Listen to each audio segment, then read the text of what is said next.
Cameron Crowe and Abigail Sulfridge here. We're going to talk about Abigail's Coal Valley experience. But first things first, if you haven't watched one of these videos before, explain what we're talking about. So this is a blog post that I wrote a little over 3 months ago, 3.5 months ago, I guess. And I went to Coal Valley Christian for 13 years, and I graduated in 2008. And when I left, I had only good things to say about Coal Valley. I was happy with my experience. Didn't have any criticisms. I thought it was great. As years went by, and I became more exposed to more people, more ideas, and gained more perspective, some of the memories I had from Coal Valley started to really bother me. Things that I didn't really blink an eye at before now kind of caused me pause and made me think, this is actually, some of these things seem really harmful. And I think that kind of caused me to be more closed-minded than I would have been otherwise, probably. And for a lot of other people, maybe hurt them a lot more than that. And so I posted this, and I didn't really think a whole lot would happen. Or that many people would say anything, but it blew up. So I had dozens of people contacting me that said they felt betrayed, and how dare I, and how I'm so ungrateful for saying these things. And then I had dozens of people saying, thank you so much for saying this. I thought I was the only one. It's so validating to hear you say some of these things, and that was totally spot on. And then they told me their story, and almost every story was worse than the one I had. And eventually, I created a Facebook support group for everybody that, so that people could connect and could share and support each other on what their experiences were. And it grew and grew and grew. And by the time it had probably 60 or 70 people in it, and maybe 20 or 30 like very personal stories, we realized this was going to be a bigger thing. So we created a website, coalvalleyspeaks.com, and we started doing interviews for people that were comfortable taking their story out of the kind of safety of the private support group and tell their story publicly, so that people not inside there, some of the Coal Valley loyalists, you could call them, could have access to this information and get this point of view. And we've done a lot of them, probably approaching 30 now, are out here. And then we also realized, when we started to see patterns in these stories emerging, that particularly that younger students that are past students that had graduated very recently were saying a lot of the same things that people like I was saying, or people older than me were saying.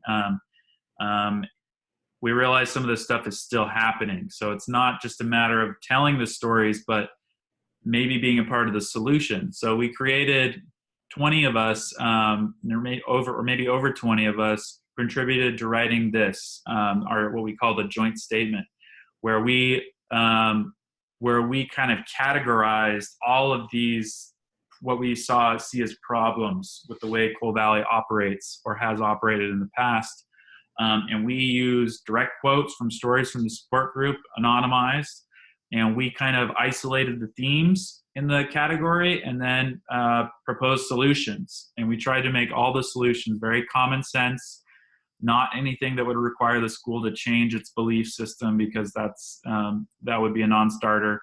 And our group is about half and half believers and non-believers now.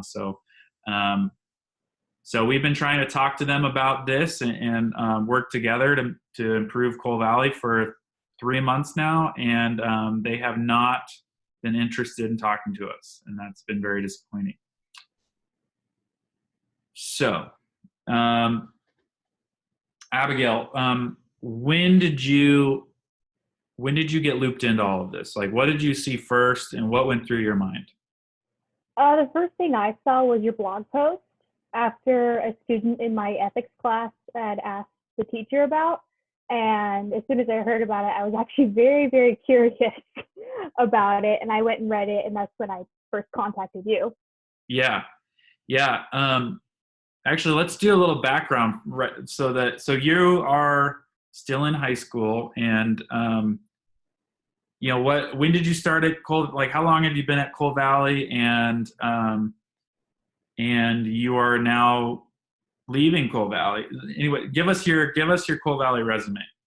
Okay, so I started in kindergarten and I left Coal Valley as of 5 days ago on the last day of school. And you are now in between your junior and senior year of high school. Is that right? Yes. Okay. So fresh as fresh gets, in terms of Coal Valley experiences. So, okay. So you contacted me. I think you sent me an email, right? Yeah. So walk me through that for those that don't know. Like, what did you say in that email, and then what did we talk about, and what happened next? I was pretty much just telling you, like, hey, I totally get it. Like, yeah, kind of shed a little light on how I was feeling. And then you directed me to the support group that was a baby pretty much at that time. Mm-hmm. And what did you think of the support group? I liked it. I started reading the stories and I'm just like, oh my gosh, wait, this actually happened. Because I was still going to Coal Valley at that point, and I'm like, wait, I didn't know it was this bad. I mean, I knew it was bad. It's just not that bad. Yeah. Yeah. So do you feel like these? Would you say that it's better now than it was in the past? Hearing all these different stories from different years. In some ways, I think it's better. Like, most of it's still the same, if not worse. But like, one thing I mostly noticed had changed was some people said that racism was a problem, and I have not noticed that once since I've been at Coal Valley. I don't know if I just haven't seen Good. it, but I haven't noticed it at all. Yeah. Okay. Is there is there very much diversity at Coal Valley? Because when I remember, it was like maybe all but like one or two kids was white. Um, there's it's mostly white people, but and then like the African kids are mixed in. But we have an entire program with Korean refugees. Oh, So, cool. so we have a lot of them actually, really sweet people. We have an entire like classroom and an entire teacher for them so that they can go to Coal Valley. And they're like refugees from North Korea or whatever. Okay. Um, okay. So tell me what it was like, being plugged into this support group, um, but still being at Coal Valley. I think you're one of the few students that was kind of, in contact with all of us while still going to school there. Did it did it feel weird? Did it like make change, like, going back into hallways? Did anything feel different, or what was going through your head as you were kind of in both worlds? I think it was weird at first, just being like, "Oh crap, what if people find out and like things get worse for me?" But nobody really knew. Um, Only a couple people found out from like I think it was because I reposted your blog post on my page because I was like really excited about it, and then a couple people were like, "Abigail, are you okay?" And I'm like, "Yeah, I'm fine. What do you want?" But no, it didn't really change until later when like I got approached by the administration, which was fun. Tell us that story. I think I remember warning you about it, and you created that whole other post on the Medium thing, which I guess was a bit of a false alarm, but that's okay. But they probably needed to hear it either way. But me, so my advisory leader, which she's not bad, she's a little upset at this whole thing, but she's one of the better administration there. Hmm. Love her so much. But she approached me letting me know that they found out and they were a little upset. They actually hadn't seen the support group. All they'd seen was my comment that I left on the original blog post. And I get home and I found out that they called my parents. which I expected, completely expected. My dad was pretty mad. My mom was just kind of like, all right, Abigail, you need to take that comment down, which I did. Mad at you or mad at the school or what? My dad was mad at me mostly just because he only knew a little bit about this, but he's not your biggest fan. Not that I care, but he's not. And then so he was mad that I'd gotten us into that situation, mostly mad that he had to take time off of work to go to this meeting. I was fully prepared to be expelled, honestly. Like, I was like telling my, like, in the when my parents at the meeting, I was with my therapist telling her all about this. And in the middle of my therapy session, I get the text that they want to talk to me privately, but that I'm not in trouble. They're just concerned. Which, in read between the lines, oh my gosh, we're afraid that you're gonna like get us in trouble, but we just want to make sure you're okay. So that's what they ended up doing. They didn't get me in trouble. They just talked to me personally and were like, "Are you okay?" Just, in the words of one person, he was like, "I'm glad you found a place where you can talk about your problems. Just don't make this a big deal with the other students," which I never did. So they were like asking if you're okay because you had criticisms about the school? Yeah, I think there were two people that talked to me personally, the vice principal and my advisory leader. My advisory leader was legitimately concerned. But as I said, she's like one of the only really good administration there. And then, I mean, I know all of them really well. It's like your relationship with him. You know him really well, and he knows me really well. I went to school with his daughter. So. Gotcha. Yeah, and same with the principal. I went to school with her son. Okay. So do you have a read on like what the principal and vice principal think about this whole thing, Coal Valley Speaks? I never really talked to the principal about it, but the vice principal, when I talked to him, he didn't really tell me what they were thinking, but my advisory leader a little bit did. And just to make sure I knew what I was getting myself into. And they're not happy about it at all. There's a couple of the teachers are scared that they could lose their job, which is a legitimate concern. I'll give them that. But at the same time, we're not trying to shut down the school. Right. But that's what they're afraid of. When it comes to losing their jobs, do you think they're afraid the school's going to get shut down, or are they afraid that like a story will come out about them and they'll get fired? No, they're afraid that they could lose their jobs because the school gets shut down. Gotcha. Which I don't see ever happening, honestly, but that's what some of them are afraid of. Got it. And do you get the feeling that people in the school think that these stories are true, or do they think that they're not true? They think that they're overblown, or what? You know, they're not happy about it, but like, do they think that these are legitimate stories? They think that some of them are true, like just like, oh yeah, I got bullied on the playground. That's, to them that seems realistic, but the stuff where like girls were getting raped or whatever, they think that's a bit overblown from what I could tell. And then the students definitely didn't think any of this was legitimate. None of the students that you've come across think that these accounts are real. From what I can tell, I think I heard like two people that are like, oh my gosh, it's so bad, but at the same time, what the heck is going on? Like most students had, to even like the last week of school, had never even heard of you. It's kept so hushed. Well, I don't need them to hear about me, but they hadn't heard about Coal Valley Speaks? No. Wow, okay. No, none of them had ever heard of it until you started showing up on the sidewalk.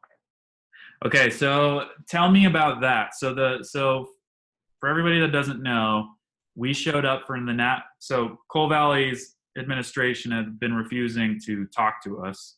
So we were like, okay, well, we're gonna try to make a scene in a positive way during the National Day of Prayer.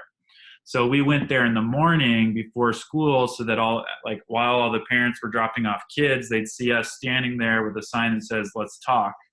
Um, and then some students noticed us, but they had to go right to class. So they didn't have time to talk to us. So they said, if you come back during lunchtime so we can talk to you.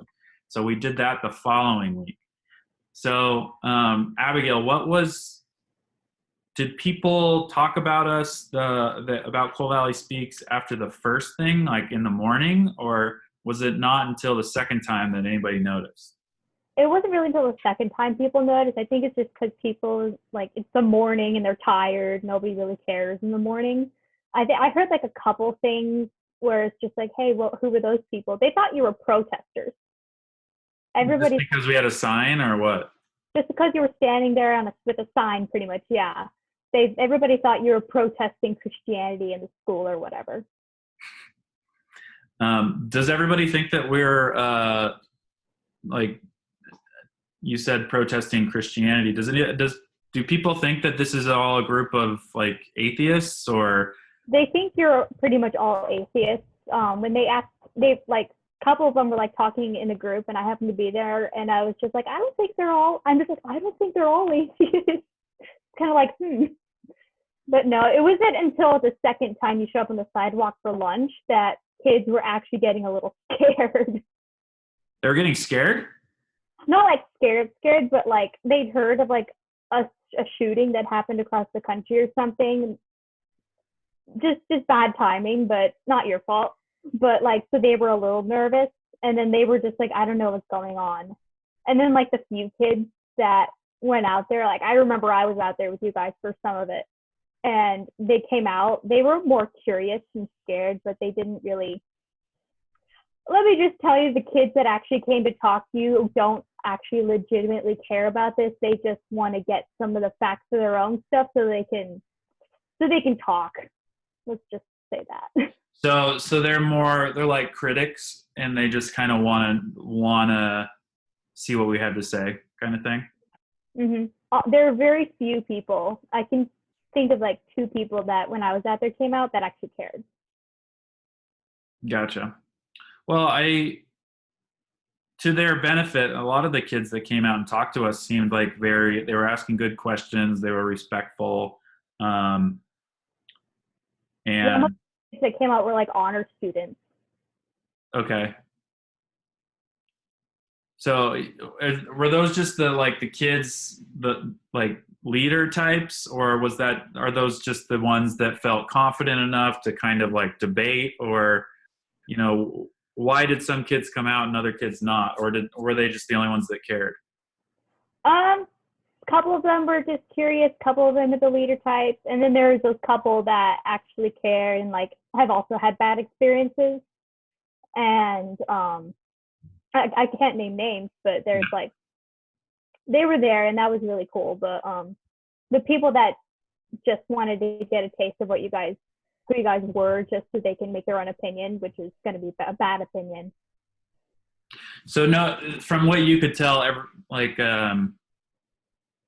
you don't think anybody came away from that like they were like their minds were opened a little bit, like they were just kind of like, I'm looking for facts so that I can kind of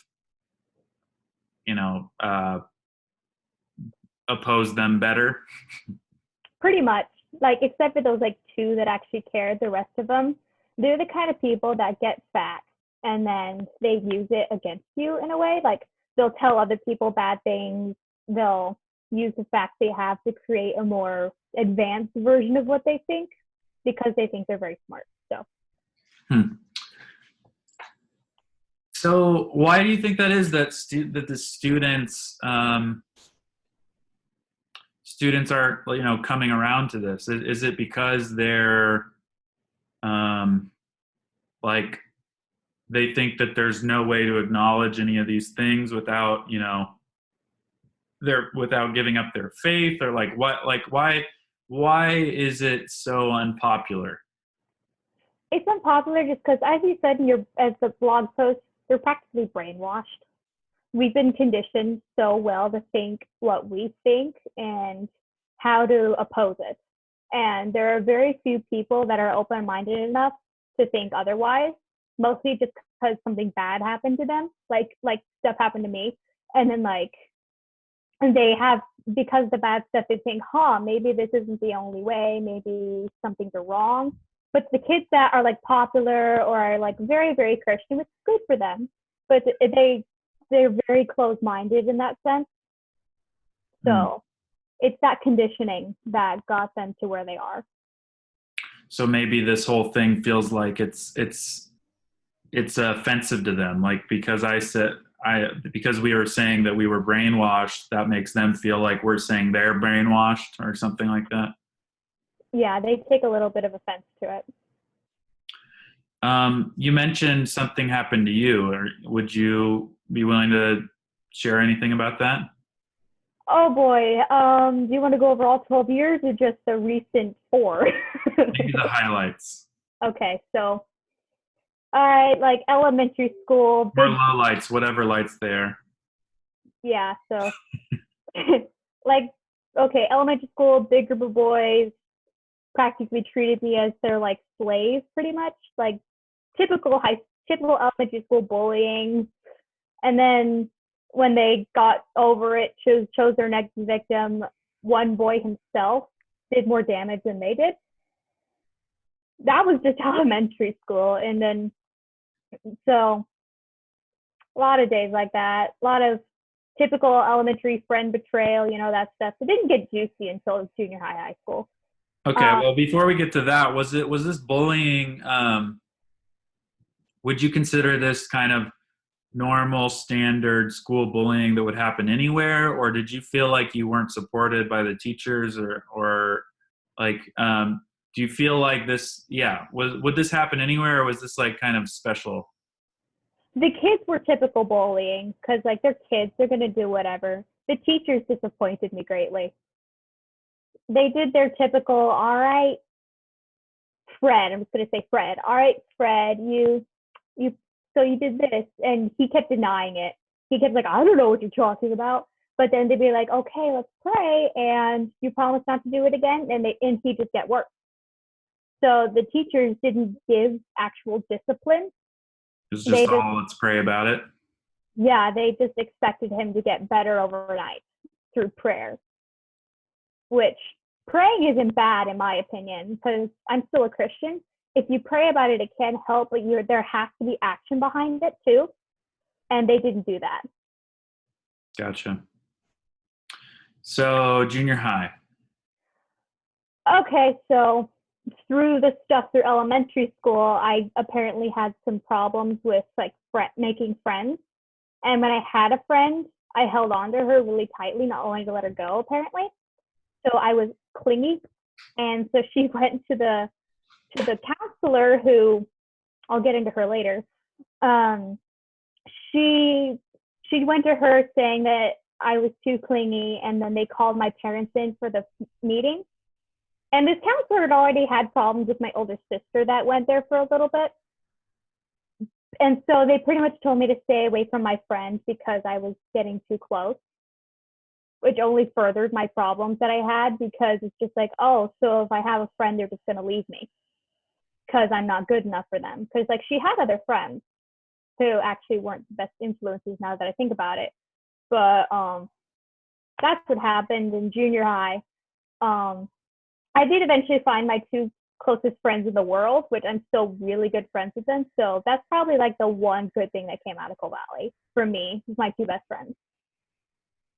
Gotcha.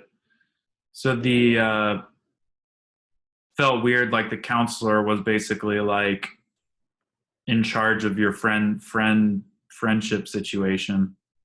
If they get toxic, or if someone comes to them for help, then it becomes their responsibility to monitor that, apparently. At least that's from what I understood. So Okay. I've never been close to that counselor. She's, ever since my sister went to that school, she's no, it's fine.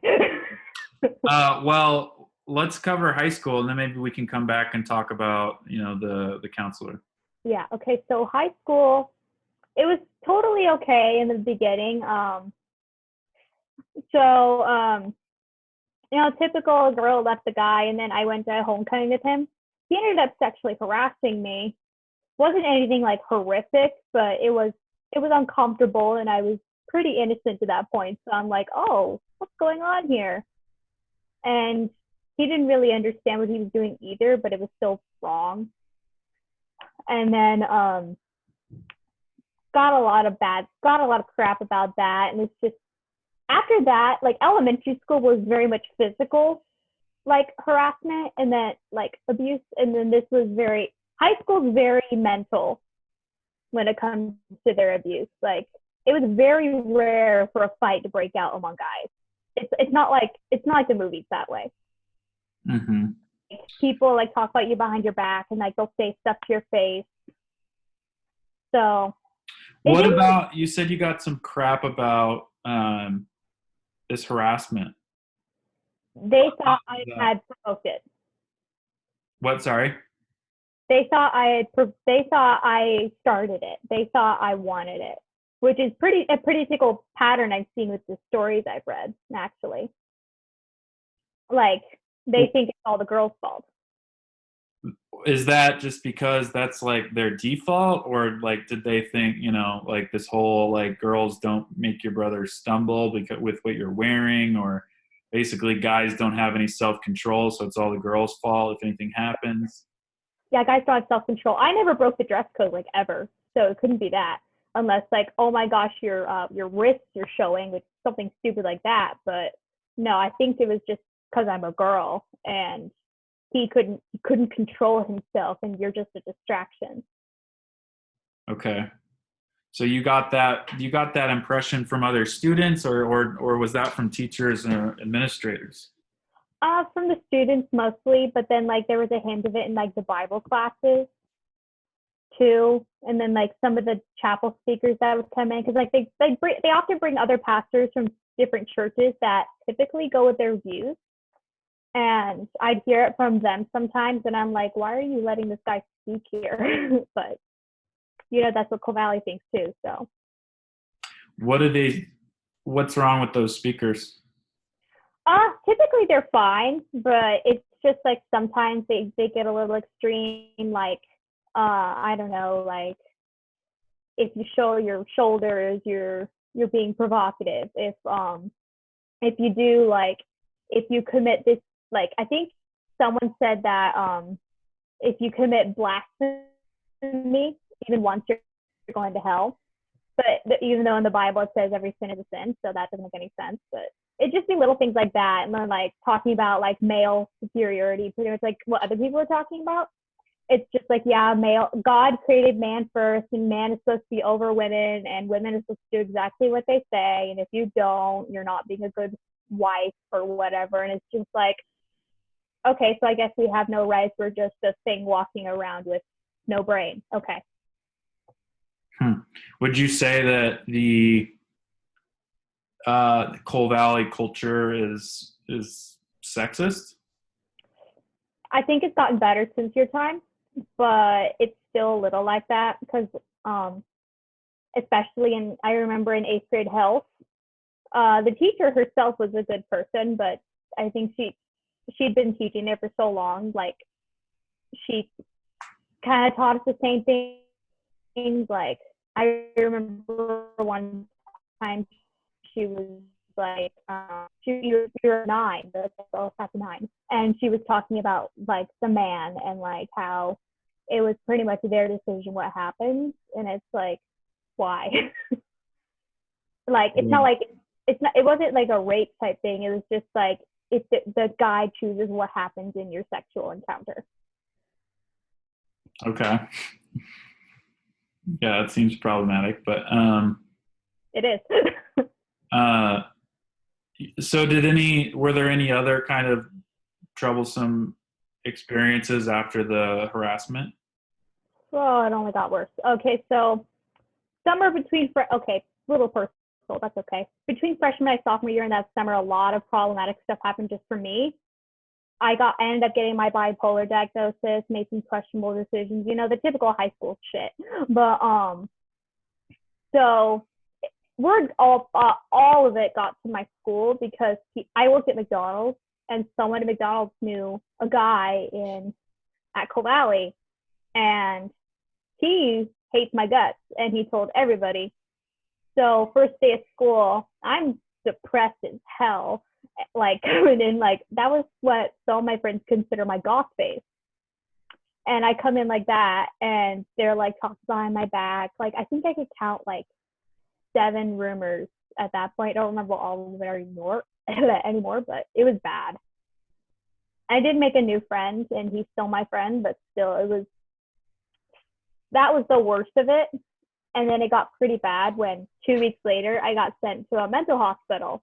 2 of them actually, because I was gone in hospitals for 2 months. And then I had to finish that semester online, which is where I got in my whole online school leaving Coal Valley thing. But so when I got back the next semester, it all went to shit. It was so bad because everybody thought I was mental. Some people thought I'd gone to jail for God knows what. And like I had this freshman, so he was an 8th grader at that time. He'd known me from elementary school, and he looks at me and he's like, "Oh my gosh, you're back from prison. Are you gonna kill me?" And I'm like, in my face, I'm like, "Are you kidding me?" In my brain, I was a little mad, so I'm just like, maybe, I don't know. No, I'm kidding. I wasn't. Don't push me. Don't push me. No, but he's always been a bit of a problem kid, but I know his sister, she'll take care of it. But it was stuff like that. And then like this year was probably the best year of high school, actually. It's just because like people finally, like I hear stuff every once in a while, but it's like people finally learn to shut up. And like with the new kids coming in, they had bigger fish to fry, so they got over it. It was more just that every once in a while I see those people and they'll like give me a dirty look and they'll ask me like, "So how's your boyfriend doing? Still in jail or whatever?" And I'm like, "Go away." So is this like having mental illness? They're just not like an understanding of what that entails, like in like where are high school kids just being kind of cruel high school kids, or is there a lack of teaching or understanding about mental health? They teach us about mental health. It's like they have one chapel about a year where it's like, all right, it's like very medical stuff. Like this is what it is. And they just tell us to pray about it, but they don't tell us about like DBT skills, which is stuff like I learned in the hospitals, or about like if you stay on your meds, you'll be fine. Which what I do, I stay on my meds and I'm fine. But they don't talk to us about like the real stuff. It's like praying and God will your mind, even though that's not how it works. I mean, like I feel like God can bring you peace, but he can't cure your mind unless he like really, really wanted to, which clearly he doesn't really, really want to.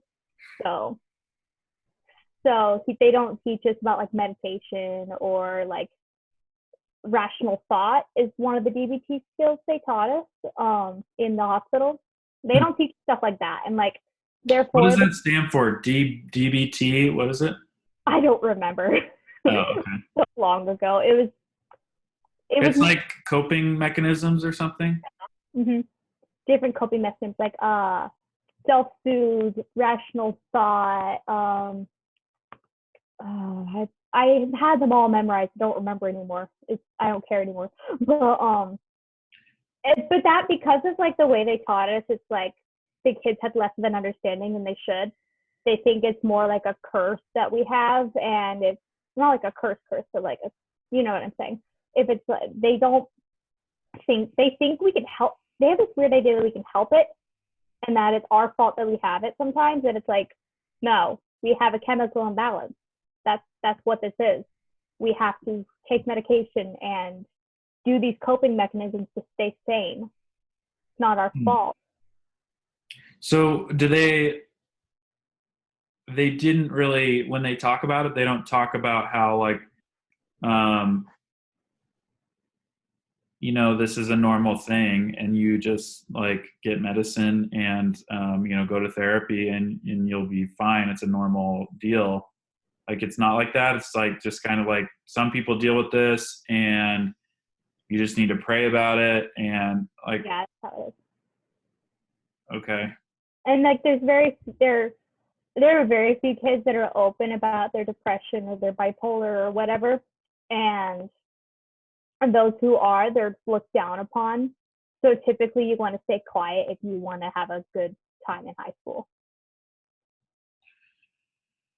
Are there ever, are there ever, I mean, the one real risk of depression, especially if you don't get help, is suicide. Did they talk about that, or like, is there an issue with that?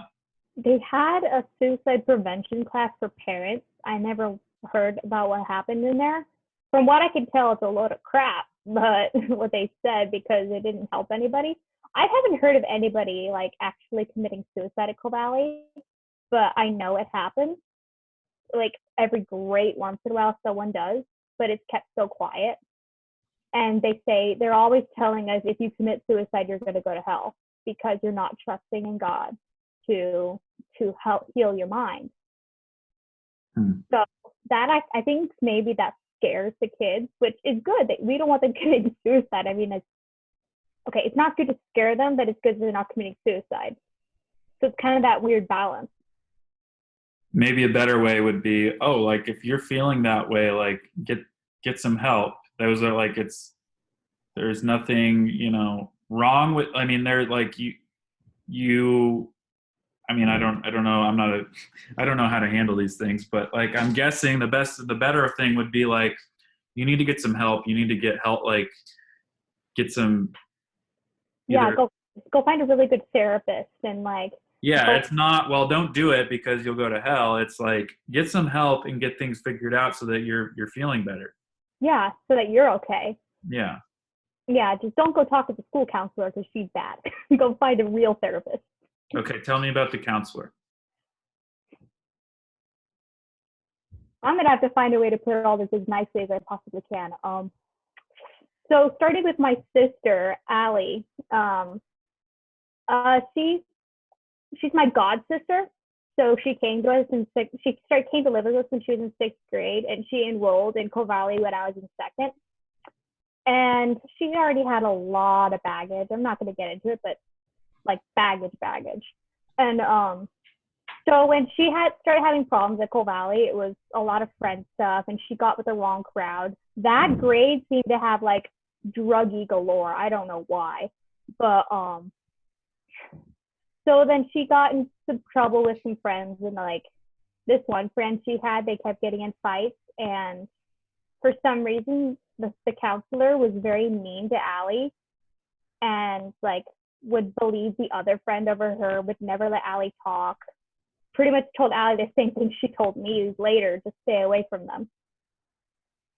So we already had a very bad view of that. And then when I had that problem with my friend, she's just very childish. Like my mom would, if she come in the office, like taking it for my orthodontist appointment or whatever, she'd try and smile at her and she just would look away. And she's very childish that way. And she's very mean. Like in that meeting with a friend, the problem I had, she told my mom to go test me for autism. She didn't consider the fact that I might have some emotional stuff from elementary school, from all that stuff that happened. She just assumed I was autistic, which my mom didn't actually do anything because I have an autistic brother. So that was just kind of a slap to the face because she clearly doesn't understand what autistic people are like. And we do, so. Go certified lady. Yeah, that's what I was gonna say. Is she? Do you know if she's licensed or if she's like qualified in this kind of mental health?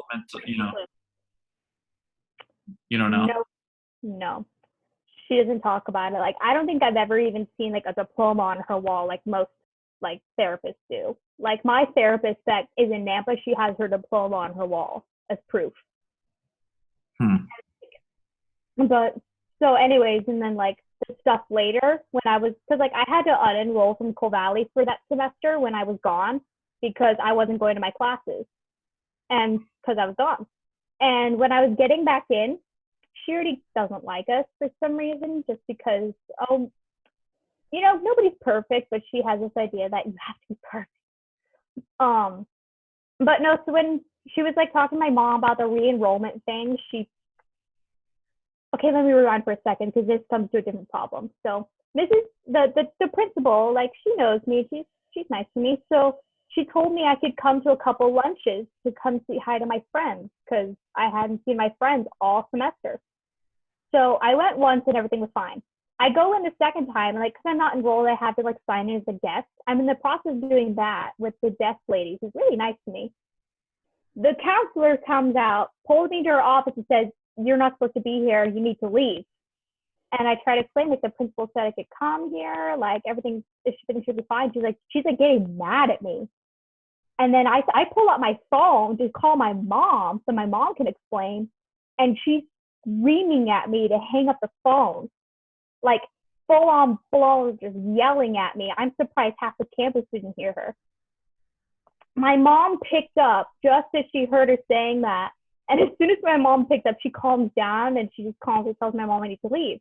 I'm like really upset because like I'm like still new to this medication. It's messing with my brain and I'm just really upset. And then later the counselor calls my mom to get me start the re-enrollment thing. And she's telling my mom, "You can come to this meeting if you want, but I don't think she's gonna get back in." Even though I've been loyal to this school for what is it now, 10 years. We put in so much money and they're just like, "Oh, I don't think I'll get back in." I did get back in just because of the vice principal. He's a much better person than she is. But then they get into that whole lunch thing and she's like, "Oh, I was totally fine with Abigail calling you." And my mom's like, "You were screaming at her." So, and then she kept lying and being like, "Oh," she kept trying to cover it up. And we're all just like, we both really wish we recorded that phone call because we could have shown it to the administration. She totally would have gotten fired, but wishful thinking. She never would have gotten fired. But I did get re-enrolled, but she's just been really cold to me in that last like year and a half since then. And then with the whole, when I got in this whole thing, the support group, and I got pulled into that, one of my posts was directly about her. So we were like really scared about that. And then my mom had to deal with her again. And it was a big hassle because she's a child. Like, we pretty much think she should be teaching adults, not teenagers, if she should be therapying at all, because she's such a child and she's a liar. Like, she's literally a full-blown liar. I don't understand how a lady like her can be at Coal Valley. I've heard a lot of stories about her. Yeah, none good. So what would you say are the biggest things you would like to see improve at Coal Valley? Better discipline for bullying, better understanding of mental illness and what I actually need to do. Stuff like that. Like, actually watch the kids as stuff's happening. And if someone comes to you, don't tell the entire staff. Like, I had so many teachers come to me like, "Abigail, are you okay? Why do you even know about this? I don't get it."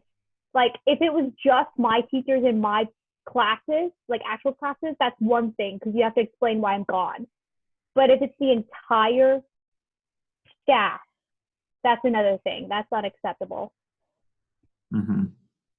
And it's just stuff like that, like better confidentiality, more open-mindedness, like with the whole evolution thing. I've heard this story in your interviews multiple times. Like, teach it better. Like, I understand they're going to have their values. Like, it's like with the LGBT thing too. I get they're going to have their values, but teach about it better so we can make the choice for ourselves. Because honestly, at this point, I have the position in evolution that I don't give a rat's butt. I don't care. I'm gonna go to heaven either way. I don't care. Yeah. But and then with the LGBT thing, there are very few LGBT people at Coal Valley that I know. I know a few of them actually, but they have to be so quiet about it because one of them got sent to the ILCA campus because of it. I think you know about that.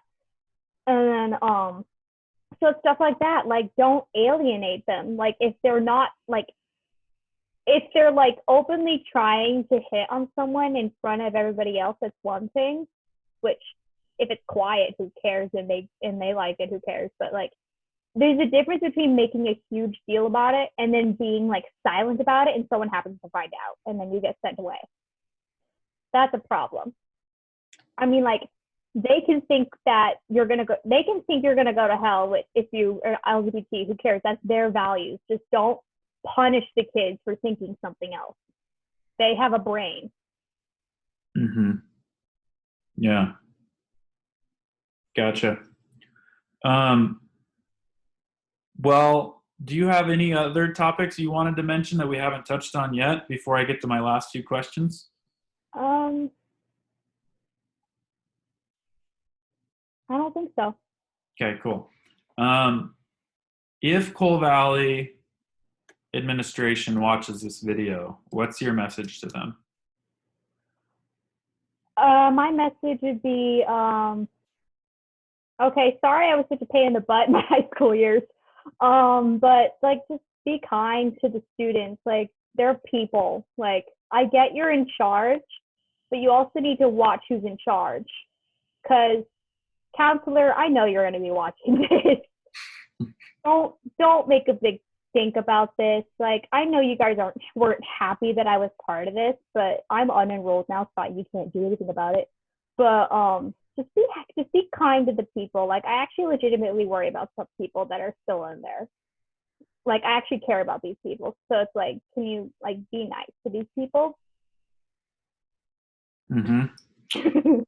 Cool. And then what about what would you say to parents that are thinking about enrolling their kids in Coal Valley? I'm not going to tell you not to because I know there are kids who flourish there. And I had some really good experiences. Like I had friends, that DC trip was really good. And then like there are good experiences. Just touch in with your kids. Just make sure you know what's actually going on because my parents didn't know what was going on. And then when it all came crashing down, they were like, wait, this is not good. Just watch who your kids are friends with. Watch what the teachers are doing. Don't turn a blind eye to what the teachers are doing to your kids. Mm-hmm. And what do you have a message for potentially current students at Coal Valley? Miss you. Just be kind to the other people. Like you don't have to be a jerk to everybody to be cool. You're actually not cool if you're mean to people. Like people hate you. Well, they don't hate you because that's murder. But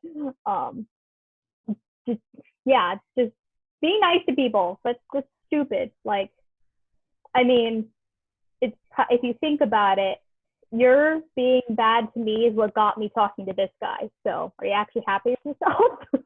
Look at that. The devil. Oh my gosh, he who must not be named. That's who it is. Okay, cool. Well, thanks, Abigail. I really appreciate you speaking up and telling us what it's like there. And hopefully things get better. Here's to hoping. Yep. Talk to you later. Talk to you later. Bye.